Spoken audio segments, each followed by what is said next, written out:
How to fix PUBG microphone on iPhone and iPad. To fix this issue, you have to follow few steps. The very first one is simply launch your settings on your device. Once you are on your settings, scroll down to the last. There you will see PUBG Mobile application. Go through it. Once you go through it, there you will see microphone option. Simply toggle on that button. The other step you need to follow is go back to the settings homepage and scroll up.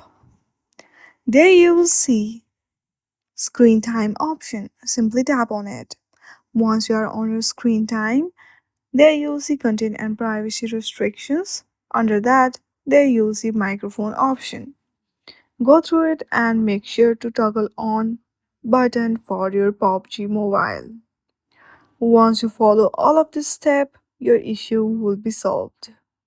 If your problem is still not solved, then the very last step you need to follow is simply go to the general and scroll down to the last. There you see transfer or reset iPhone, tap on it and do reset all settings.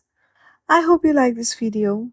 If you like this video, then please do not forget to like and subscribe to our channel. Thank you for watching.